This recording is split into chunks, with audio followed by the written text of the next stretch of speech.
오늘 2023년 주일로서는 이제 마무리하는 한 해의 마지막 주일이 됩니다. 감사로 2023년을 돌아보고 또 2024년을 우리에게 허락해 주시며 기대와 소망 가운데 주님의 뜻을 온전히 이루어가는 귀한 삶을 살아내는 한 해가 될 줄 그렇게 믿습니다. 저는 축구를 좀 좋아합니다. 제가 운동을 좋아하는 것뿐만 아니라 잘합니다. 물론 이제 상대적입니다. 절대적이지는 않습니다. 저희 아버지가 제가 예수를 이제 믿고 이제 신학교를 간다 그러니까 그때 이제 통탄하시면서 네가 너를 축구 선수를 차라리 시킬 걸 뭐 이렇게 하신 적도 있었습니다. 굉장히 축구를 좋아했고 너무 축구를 좋아해서 초등학교 때 우리 담임 선생님이 이제 그만 축구하고 공부는 좀 해야 되지 않겠느냐 뭐 이렇게 얘기할 그런 시간들을 보냈습니다. 지금은 뭐 이제 잘 하지는 못합니다. 시간이 없다는 핑계이지만 또 저를 받아주는 데도 없고 공을 찰 만한 데가 그렇게 적절하지 않아서 그렇다고 뭐 왕따는 아닙니다. 그런데 이제 그런 축구를 별로 이제 할 데가 없어서 그렇습니다. 하지만 가끔씩 이제 그 여러 인터뷰 영상에서 이제 축구와 관련된 인터뷰가 나오면 조금 더 관심 있게 보는 것 같습니다. 얼마 전에 또 이영표 선수가 또 신앙인이시기도 하죠. 이제 인터뷰하는 그런 영상이 있었습니다. 이 영상을 보면서 이영표 선수를 조금 더 다시 새롭게 보게 되기도 했고요. 축구가 또 이런 면이 있구나라고 새롭게 생각하게 된 계기도 되었습니다. 참 인상적인 내용이었습니다. 이제 이영표 선수가 이제 이런 얘기를 했는데요. 11명이 이제 총 22명이죠. 한쪽에 11명인데 한 선수가 이제 90분 경기 동안 실제로 볼을 소유하는 시간이 대략 한 2분 30초가 안 된답니다. 나머지 막 한 87분 정도는 볼 없이 다닌다는 거예요. 운동장을. 이제 그러다 보니까 이게 공 없이 그냥 이제 막 뛰어다니는 거죠. 그런데 이제 그 좋은 팀, 좋은 성적을 내는 팀은 특징이 있대요. 그러니까 좋은 성적을 내든 그렇지 않든지 간에 뭐 한 선수가 평균적으로 볼을 소유하는 시간은 그렇게 길지 않다. 뭐 이렇게 얘기하면서 그럼에도 좋은 성적을 내는 팀에는 몇 가지 특징이 있더라. 이렇게 이제 얘기를 하는데 그 중에 제가 이제 아주 인상 깊었던 이야기는 좋은 팀은 한 선수가 그 팀 안에 좀 뛰어난 선수가 있을 거 아니에요. 그러니까 그 선수가 볼을 오래 소유하는 것, 그건 좋은 팀이 아니래요. 그런 팀일수록 좋은 성적을 낼 수가 없대요. 물론 스타 플레이어는 필요해요. 그런데 그 스타 플레이어가 볼을 오래 소유하게 되어지는 팀일수록 전체적인 성적은 그렇게 좋지 않다는 거예요. 팀에 좋은 영향을 잘 미치지를 못한다. 뭐 이런 얘기인 것 같았어요. 그래서 좋은 팀은 11명이 이제 조직적으로 볼을 이제 뺏기 위해서 이제 막 움직이고 하는 뭐 이런 팀이 되어야 한다. 뭐 이런 이제 얘기를 주로 했어요. 그러면서 이제 유럽에 이제 축구를 갔지 않아요. 그래서 이제 유럽에서 축구를 하면서 keep the ball 이런 얘기를 많이 들었대요. keep the ball.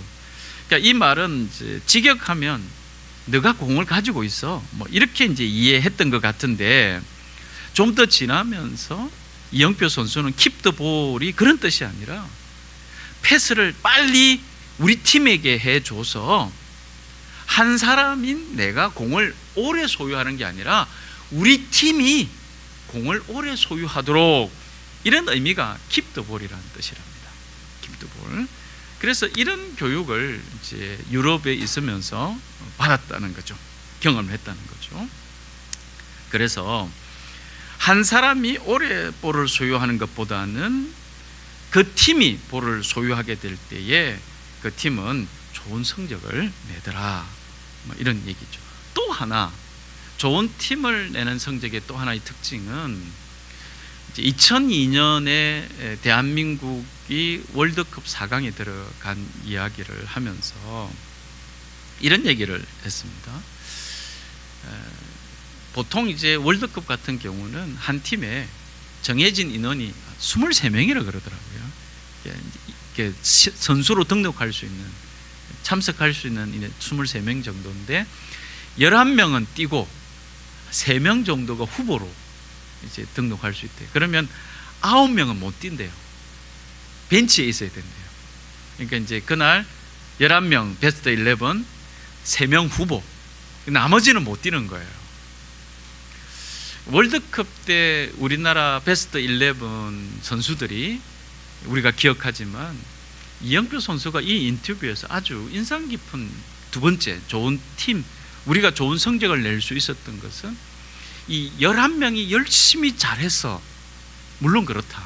그러나 놓치지 말아야 될 것이 이 벤치에 있었던 9명이라는 거예요. 그러니까 11명의 중요성과 더불어서 자기가 중요하게 여기는 것은 벤치에 있었던 9명이라는 거예요. 왜 그런가를 설명해 주는데, 이 9명의 이 벤치에 앉아있던 선수가 팀을 망칠 수도 있대요. 팀을 망칠 수도 있대요. 그러니까 팀 분위기도 망칠 수 있고, 또 여러 과정들이 어떤 과정인지는 잘 모르겠는데 그 과정들 가운데서 이 9명이 팀 전체를 망침으로 11명의 그런 그 플레이가 살아나지 못하게 할 수도 있는 그런 일도 이 9명이 할 수 있었대요.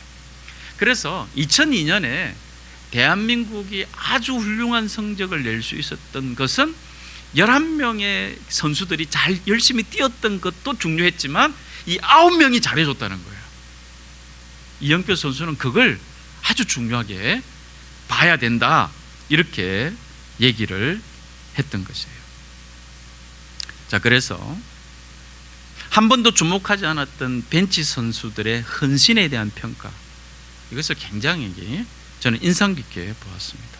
그러면서 자기가 공을 소유하려고만 하지 않고 팀을 위해 빠르게 패스해주고 대부분의 시간을 공을 향해 열심히 뛰어다니는 그런 축구 선수의 모습, 또 벤치에 앉아 있더라도 팀을 위해 헌신하는 그 태도가 좋은 성적을 이제 내어지는 것. 그런데 저는 그것이 곧 그 태도가, 바로 그런 태도가 그리스도인의 모습처럼 들렸던 것이에요. 우리들에게 그런 메시지처럼 들렸어요. 이상하게 들렸지 모르지만 은혜를 받았어요. 은혜를 제가 받았어요. 자, 지난번 이제 조경미 목사님이 디모데후서 2장 1절에서 7절 말씀을 통해서 그리스도 예수의 훌륭한 군사라는 제목으로 말씀을 주실 때에 디모데후서가 어떤 성격의 말씀인지를 기억하시리라 믿지만 아마 많이 잊어져 버리실 거예요. 어쨌든 이 디모데서는 요즘 말로 하면 이제 목회를 어떻게 나가야 되는지에 대한 여러 권면을 담고 있는 말씀이지만 성경 66권에 이 말씀이 포함되어 우리들에게 성경으로 읽도록 하신 것은 이 말씀이 디모데와 같은 목회자들에게 뿐만 아니라 모든 그리스도인들이 교회를 어떻게 섬겨야 하는지, 그리스도의 일꾼으로 정인으로 어떻게 살아가야 하는지에 대한 말씀을 담고 있다, 이렇게 얘기할 수 있습니다. 그러므로 디모데의 말씀도 모든 그리스도인들을 향한 말씀이다, 이렇게 충분하게 말씀을 드릴 수 있습니다. 그래서 사도 바울은 사도 바울을 통해서 기록된 이 디모데 후서의 말씀은 1장에서 이제 본인이 복음을 위하여 부르심을 받았고 어떤 고난에도 이 고난을 감당하고 또 그렇게 감당케 하실 은혜로 신실하신 하나님을 내가 끝까지 믿는다, 이렇게 얘기하면서 이 말씀을 1차로 받았던 디모데에게도 동일한 권면을, 그리고 읽혀졌던 교우들에게도 동일한 권면을 주고 있고 오늘 우리들에게도 이러한 동일한 권면을 주는 말씀이라 이렇게 볼 수 있습니다. 조금 그러면 오늘 우리가 읽었던 말씀을 중심으로 1장, 오늘 디모데후서 1장에는 여러 부류의 사람들에 대한 이야기가 등장합니다. 여러 부류의 사람들이 등장하는데 먼저 좀 살펴볼 사람들은 디모데후서 1장 15절에 등장하고 있습니다. 그대도 알다시피 아시아에 있는 사람들이 모두 나를 버렸습니다. 그러면서 그 가운데 부겔로와 흐모게네가 들어있습니다. 먼저 등장하는 부류의 사람들은 바울과 같이 동역하다가 바울을 어떤 상황에서 떠난지는 모르겠지만 이제 바울이 나를 버렸다라고 표현하는 부류의 사람이 먼저 등장하고 있습니다. 아마도 이들은 디모데도 알고 있었을 것이다 이렇게 여겨지게 됩니다. 그래서 디모데도 알고 있었을 부겔로와 흐모게네의 이름을 직접 거론하는 것을 보면 아마도 바울은 이들의 행동으로 마음에 많은 아픔을 좀 느끼지 않았을까 이런 생각을 해보게 되죠. 왜냐하면 바로 다음에 등장하고 있는 오네시보로라는 사람에게서 바울은 또한 위로와 격려를 얻었다 이렇게 말하고 있기 때문이죠. 그래서 오네시보로의 집에 하나님께서 자비를 베푸시기를 기도하는데 바로 이 오네시보로가 바울에게 용기를 붙들어 주었던 사람. 그러니까 디모데를 보면서 바울이 또 칭찬하고 또 그런 동력자로 인해서 힘을 얻는 것처럼 오네시보를 통해서도 그렇게 힘을 얻고 있었다 이렇게 얘기를 하고 있습니다. 그렇다면 부겔로와 흐모게네가 바울을 떠나서 바울이 힘을 잃었다 이렇게는 표현하고는 있지는 않지만 바울이 이들을 통해서 어떤 마음의 그런 아픔을 가지게 되었을까를 상상해 볼 수 있는 그런 이제 내용을 우리가 읽게 됩니다. 하지만 이렇게 바울을 떠나고 버리고 떠난 경우, 이제 동력에 있어서 뭐 그런 경우인 것 같고요. 그런데 이제 이런 사람들이 아닌 또 다른 부류가 또 등장합니다. 이들은 어떤 사람이냐면 교회에 잘못된 가르침을 줌으로써 교회 공동체 자체를 흔들고 있는 사람들도 등장하고 있습니다. 그들의 이름은 후메네오와 빌레도라는 사람입니다. 그런데 이 후메네오라는 사람은 이미 여러분 디모데 전서를 읽어보시면 디모데 전서에서 등장하고 있는 사람입니다. 이 디모데 전서에서 후메네오는 신앙에 파선한 사람이다 이렇게 말하고 있습니다. 그러므로 이 후메네오가 디모데 후서에서도 계속 등장하고 있었다는 것은 전서와 후서의 간격이 한 2, 3년 이렇게 되는 것으로 보거든요. 조금 기간이 계속해서 이 후메네오라는 사람이 계속해서 교회에 악한 영향을 주고 있다라는 것을 알 수 있습니다. 그런데 더 놀라운 것은 그를 동조하여 그와 함께 하고 있는 빌레도라는 사람까지 데리고 등장하고 있다는 것입니다. 우리는 바울과 함께 끝까지 하는 믿음의 동력자들도 보지만 중간에 그를 떠난 사람들도 여과 없이 보게 되지요. 심지어는 잘못된 가르침으로 지속적으로 교회 공동체를 흔들고 있는 사람도 보게 됩니다. 바울에게 디모데나 또 오네시보로와 같은 동력자도 생기지만 공동체를 흔드는 사람에게도 동력자가 생긴다. 이런 부분을 볼 수 있습니다. 동일한 은혜 아래에서 그 은혜에 반응하고 있는 이런 다양한 모습이 교회를 건강하고 견고하게 세워가는 다양함이었으면 좋겠지만 그 다양함 속에는 낙심케 하는 일도 있고 심지어는 악성 종양처럼 건강을 파괴하고 마는 것도 있다는 것이죠. 그런데 저는 이 바울이 이런 부류의 사람들, 그러니까 그를 버렸던 사람들, 또 악성 종양처럼 교회 공동체를 흔드는 사람들을 향하여 심판의 메시지 같은 것들은 던져주고 있지 않다는 거예요. 그냥 사실을 얘기하고 있다는 거예요. 그러면서 자기와 함께 하고 있는 동력자들의 수고를 얘기하고 있어요. 여기까지만 보면 그냥 사실이에요. 사실. 일어나고 있는 사실. 이 사실에 대한 결과를 심판자처럼 바울은 얘기하지 않아요. 그냥 오네시보로도 디모데도 하나님의 자비와 긍휼을 빌 뿐이에요. 그리고 아시아에서 그를 버렸던 사람이나 공동체를 흔들고 있었던 이 사람들은 아주 저주를 해도 될 것 같은데, 왜냐하면 예수를 싫어하는 사람은 저주를 받을지어다 이랬거든요. 그런데 바울은 개인에게는 심판자의 태도로 절대로 하지 않아요. 그 어떤 사람에게도 그래요. 그런 모습을 우리들에게 보여주고 있고, 이런 모습에서 우리가 좀 더 주목하게 하는 은혜는 뭔가라는 사실이에요. 자, 그걸 저와 함께 좀 더 살펴봤으면 좋겠어요. 자, 그리고 이렇게 우리가 이제 다양한 사람들 가운데서 이 다양함이 교회를 건강하게 세우는 그런 은사에 각자에게 주신 그런 귀한 것으로 나타나면 좋겠지만 그렇지 않을 수도 있다는 것을 경계하면서 우리가 주목해 들어가야 될 말씀이 바로 15절에 진리의 말씀을 올바르게 가르치는 부끄러울 것 없는 일꾼, 이 말이에요. 이 말. 그래서 왜 그러냐면 심판자처럼 얘기하는 게 아니라 바울이 주목하게 하는 것은 부끄러움이 없는 일꾼이라는 이 말이에요. 부끄러움이 없는 일꾼.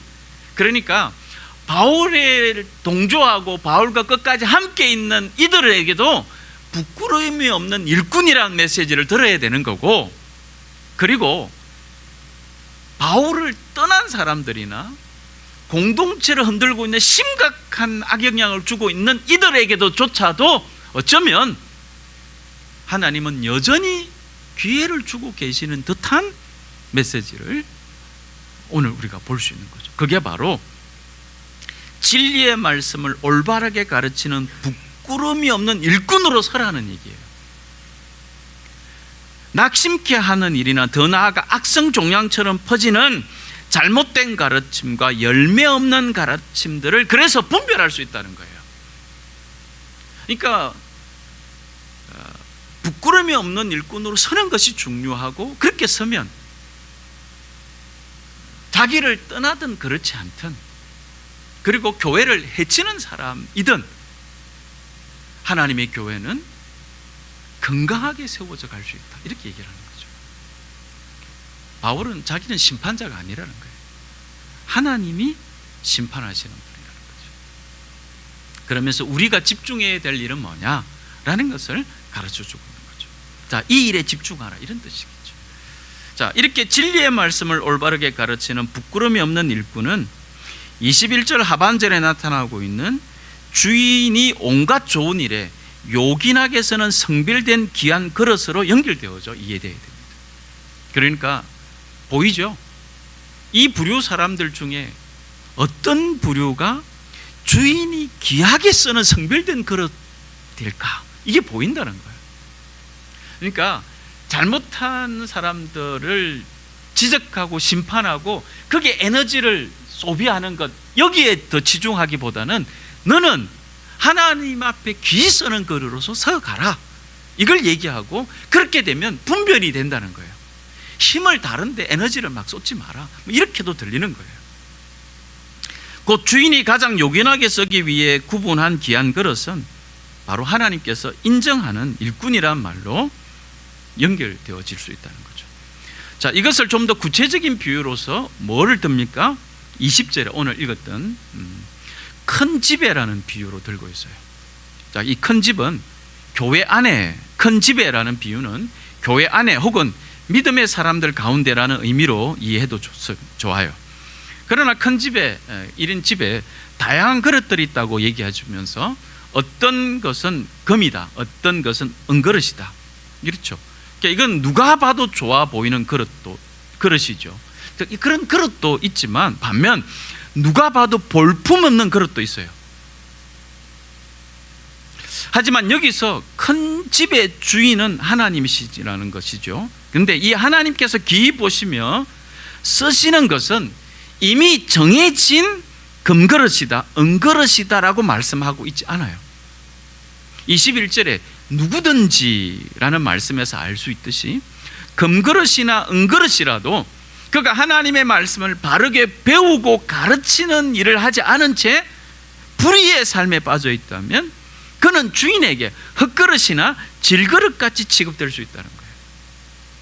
하지만 비록 질그릇이나 나무그릇처럼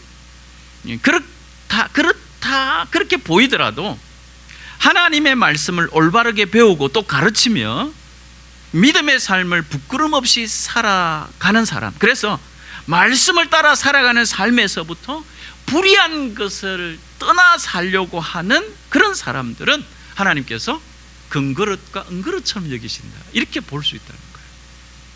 그러니까 누가 봐도 금그릇이나 은그릇, 나무그릇, 질그릇이 있을 수 있어요. 그러나 이것을 쓰시는 분이 어떻게 쓰느냐에 따라서 때로는 나무그릇과 질그릇도 금그릇과 은그릇처럼 취급될 수 있다는 거예요. 중요한 것은 자꾸 우리는 그가 금이다, 은이다, 그래서 미리 판단을 해버린다는 거죠. 우리는 바울도 그렇게 하지 않아요. 바울이 지금 뭐라고 얘기해? 하나님이 쓰시는 것이다, 이걸 중요하게 본다는 거예요.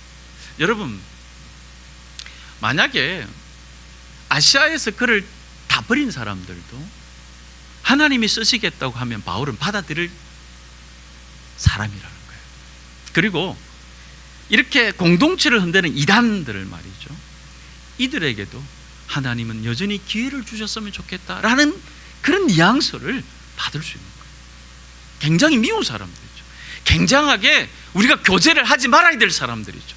교회에서 출교되어에게 마땅할 사람들이죠. 그건 왜 그렇습니까? 다시 돌아올 기회를 주기 위한 거죠. 우리가 심판하기 위한 것이 아니라는 거죠. 이런 일이 가능한 것은 하나님의 부끄러움 없는 종으로 서는 것이고, 하나님의 부끄러움이 없는 종으로 서는 것은 어디에서 기인하느냐? 하나님의 말씀을 옳게 분별하는 것이죠. 옳게 분별은 어떻게 합니까? 배워야 하고 가르치는 것을 통해서 가능하다. 이런 것들을 우리가 기억해야 합니다. 자, 조금 더 보아야 될 것은 깨끗한 그릇, 이 의미를 조금 더 살펴보아야 됩니다. 그래서 깨끗한 그릇으로서 주인이 요긴하게 쓰는 것, 이렇게 얘기했단 말이죠. 자, 그러므로 여기서 하나 깨끗한 것은 어떤 것인가를 다시 한번 더 짚고 넘어가야 되는 거죠. 깨끗하다는 것은 어떤 것을 말하는 거예요? 이게 앞에 있는 말씀과 연결이 되죠. 자, 21절에서 이런 것들에서 자신을 깨끗하게 하면, 이런 것이 바로 14절에 등장하고 있죠. 말다툼, 16절에 속된 잡담, 이것들은 우리를 점점 더 경건하지 않는 늪 같은 데 빠지게 하는 것이라는 거죠. 자신을 점점 경건하지 않는 곳으로 빠져들게 하는 것으로부터 자신을 깨끗하게 해야 된다, 이렇게 우리들에게 말씀하고 있어요. 믿는 사람들이 그렇게 신앙에 노력이 필요한 영역이라는 거예요. 그런 늪에 빠지지 않도록 애써야 된다는 거예요. 자, 그리고 이것들은 마치 그렇지 않으면 사람 몸의 암 같아서 경건치 않게 만드는 것들 말이죠. 바로 이런 것들은 사람 몸의 암 같아서 자리를 잡기만 하면 주의를 무너뜨린다는 거예요. 자, 그러면 말다툼과 속된 잡담은 어떤 것이라고 볼 수 있습니까? 바로 올바른 성경의 가르침을 따라 살지 않는 모든 삶의 태도와 관련되어 있습니다. 좀 더 구체적으로 이를 설명하기 위해서 다시 소급해야 될 사람이 후메네오와 빌레도라는 인물입니다.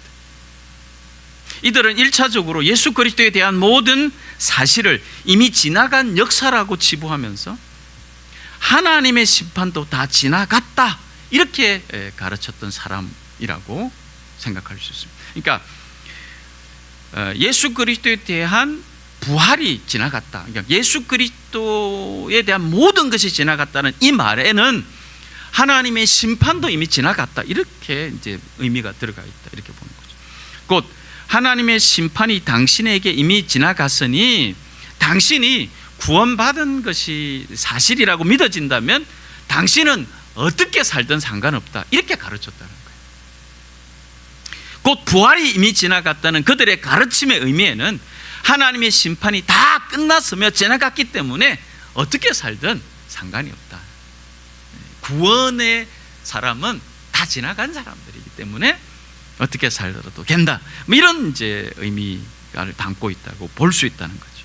그래서 우리는 그것이, 그런 가르침이 왜 어떻게 잘못되었는가를 다시 이제 19절 하반절에 보니까 주님의 이름을 부르는 사람은 다 불의에서 떠나라, 이걸 통해서 이들의 가르침이 왜 잘못됐는가를 알 수 있다는 거죠. 무슨 얘기입니까? 예수 그리스도에 대한 모든 것은 지금 믿는 사람에게서 살아 역사하고 있는 것이라는 거죠. 그의 죽으심과 부활이 역사하고 있는 것이며 그의 다시 오심이 준비되어 있는 삶을 지금도 살아가고 있다는 거죠. 지나간 게 아니라는 거죠.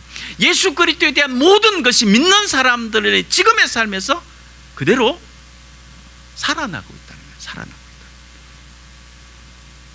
있다. 그래서 이런 믿는 사람들은 당연히 그 믿음에 합당하고 거룩하고 경건한 삶을 쫓게 된다는 거예요.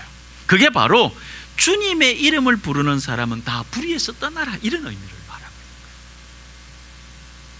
그래서 정욕을 피하고 깨끗한 마음으로 주님을 찾는 사람들과 함께, 그러니까 이 주일 공동체가 왜 그렇게 중요한 거죠? 깨끗한 마음으로 주님을 찾는 사람들을 어디서 볼 수 있는 거예요? 이 공동체에서 볼 수 있는 거예요. 아침에 우리가 일찍 와서, 여러분 못 보셨지만 우리 뒤에 술병을 다 치웠어요. 어제 여기서 뭐가 있었던가 봐요. 뒤에 술병이 되게 많았더라고요. 그래 가라오케도 막 하고 뭐 이랬던가 봐요. 여러분, 어제 모였던 사람들도 일종의 공동체죠. 그런데 그런 공동체에는 뭐가 없다는 거죠? 깨끗한 마음으로 주님을 찾는 것이 없다는 거예요. 그러니까 이런 공동체에서 비로소 어떤 일이 일어납니까? 함께 의와 믿음과 사랑과 화평을 쫓을 수 있는 거예요.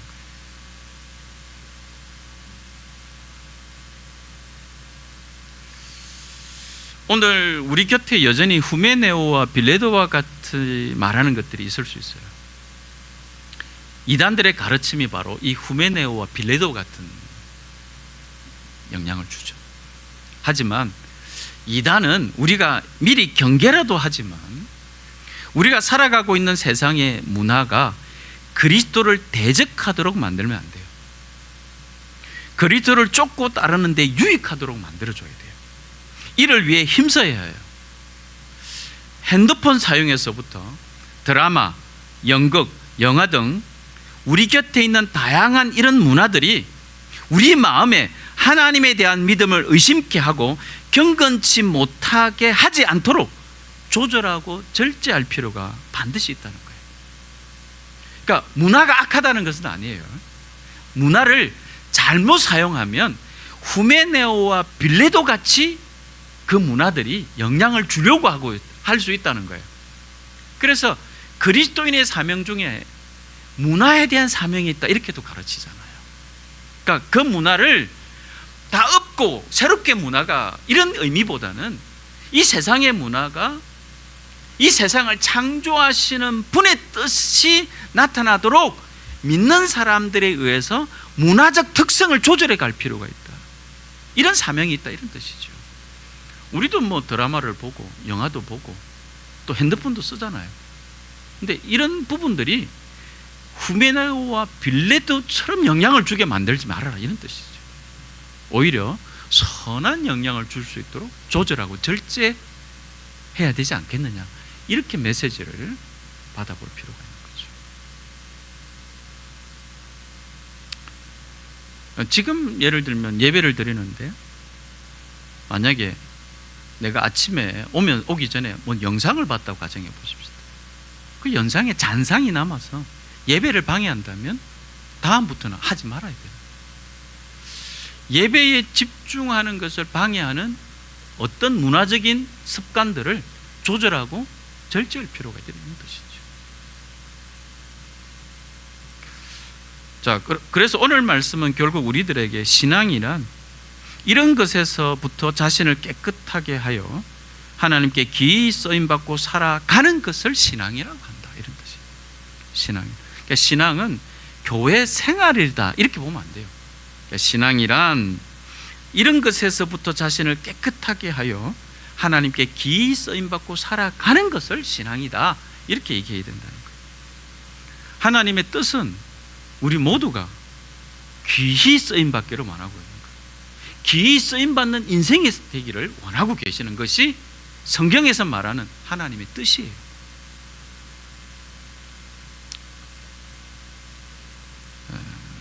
이렇게 말씀을 끝내면 좋겠는데 조금 더 들어보시기 바랍니다. 정신을 좀 단디 차리고, 어떤 분은 이제 교회에서 많은 일을 하는 것을 쓰임 받는다, 제가 그렇게 생각했어요. 저는 그래서 전도사 시절에 교회에서 많은 것을 맡겨주면 하나님이 쓰시는 것이라고 생각해서 정말로 맡겨주시는 모든 것들을 다 하려고 했어요. 그래서 어떤 것을 맡아봤냐면 학생부, 청년부, 본성가대 지휘, 교구, 그 다음에 찬양팀. 우리 목사님이 또 월요일 날 피곤하시다고 새벽 기도 이렇게 해서 교육 전도사 때 제일 많이 맡았을 때가 한 6, 7개를 맡았어요. 근데 그때 나는 어떤 생각했냐면, 하나님께서 나를 이렇게 쓰시는가 보다. 그래서 교회에서 많은 것이 이제 내가 쓰임 받는 것이다, 이렇게 생각을 했는데 이제 살이 안 찌더라고요. 이제 힘을 못 받더라고요. 맨날 피곤해 절어 있어. 맨날 피곤해 절어 있었어요. 뭐 친구들이 그런 교회에서 어떻게 사냐, 이렇게 얘기도 했죠. 그런데 나는 쓰임 받는 것처럼 생각이 됐어요. 온 몸을 다 바쳐 충성할 준비가 돼 있었거든요. 그렇게 생각을 했던 거예요. 여러분, 이게 쓰임 받는 것일까? 물론 아니라고는 할 수는 없지만 그것이 전부다, 이렇게는 생각하면 안 된다, 이 얘기를 하고 싶은 거예요.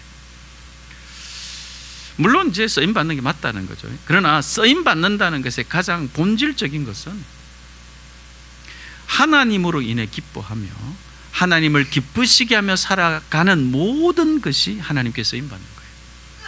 만약에 그렇게 6가지, 7가지 일을 하면서 하나님을 기뻐하는 것이라면 나는 그것은 좋은 거라고 생각을 해요. 절제할 필요는 있겠지만, 하지만 아무리 많은 일을 맡아도 하나님을 기뻐함이 사라지면 그건 하나님이 쓰시고 계시다, 이렇게 생각할 수 없어야 옳다, 이런 얘기예요. 그리스도인으로 자신이 하는 모든 일을 귀히 여기며 모든 사람을 대할 때 주께 대하듯 하며 기쁨으로 살아가는 것, 이것이 하나님께 귀히 쓰임 받는 것을 우리가 이해해야 될 내용으로 받아들여야 돼요. 그러므로 저는 혼자서 열심히 하나님을 잘 믿을 수 있다라고 말하는 것은 잘 믿지 않아요. 필립 얀시가 교회에 대한 책을 조그맣게 썼는데요, 인상 깊었던 이야기는 젊은 시절에 교회에 큰 상처를 입어서 교회를 떠난 그가 다시 지역교회로 들어와서 조그만 교회에서 평생을 봉사하면서 교회를 섬기게 되었을 때에 이렇게 얘기했어요. 혼자 신앙생활을 하는 것이 아니라 신앙은 더불어서 공동체 안에서, 그리고 지역교회를 섬김으로, 이런 인상 깊은 얘기를 필리비안 씨가 했어요. 상당히 저한테는 많은 생각을 해보게 됐던 거죠. 여러분, 혼자서 열심히 하나님을 잘 믿을 수도 있지만 생각해 보아야 될 영역이 바로 이런 거예요. 여러분, 또 축구 얘기를 해서 미안한데, 축구 선수가 축구 연습을 할 때는 혼자 개인 연습을 할 때도 있어요.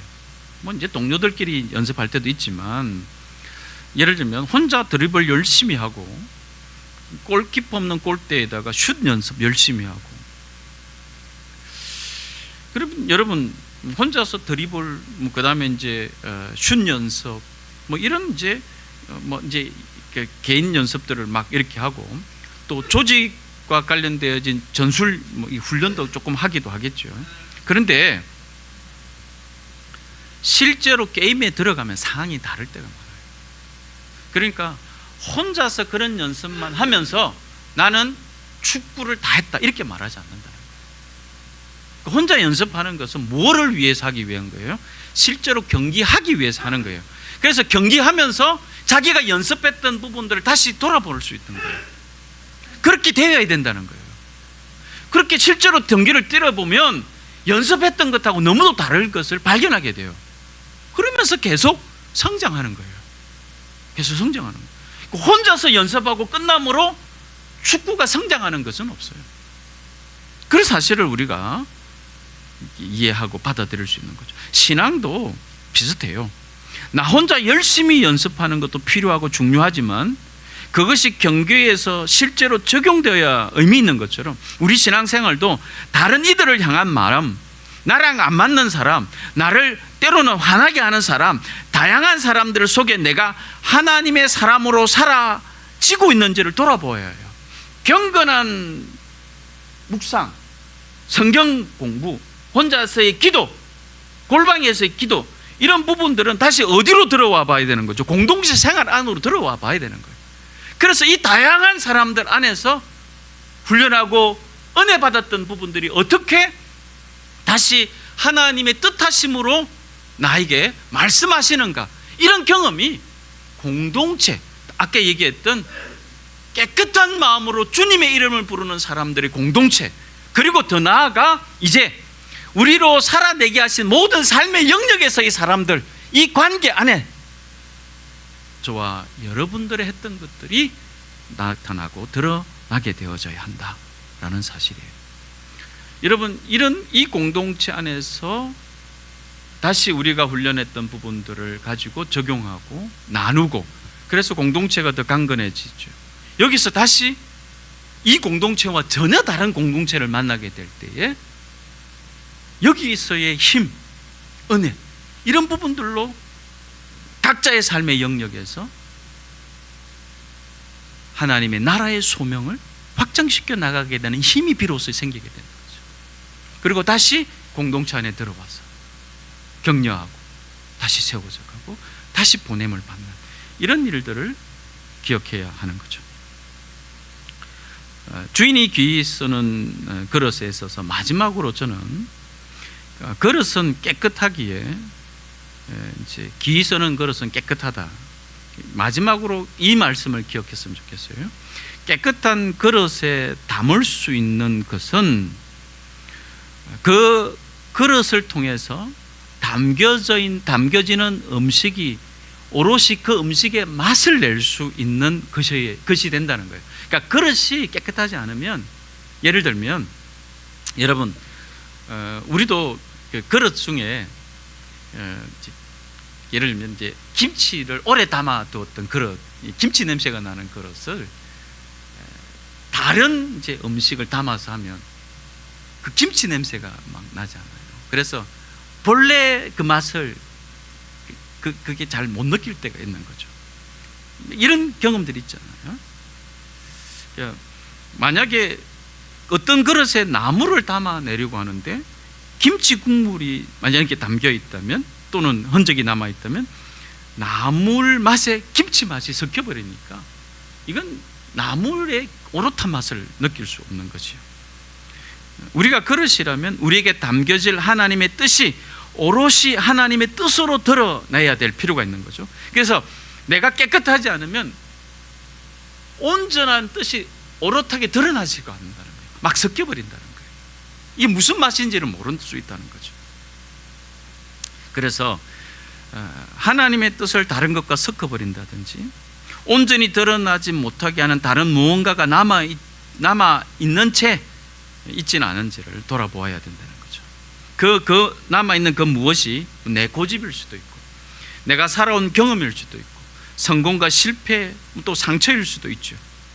그래서 내 그릇 안에 오래되어 딱딱하게 달라붙어서 잘 떨어지지 않는 것일 수도 있어요. 주님은 이것을 깨끗하게 하기를 원하시는 거예요.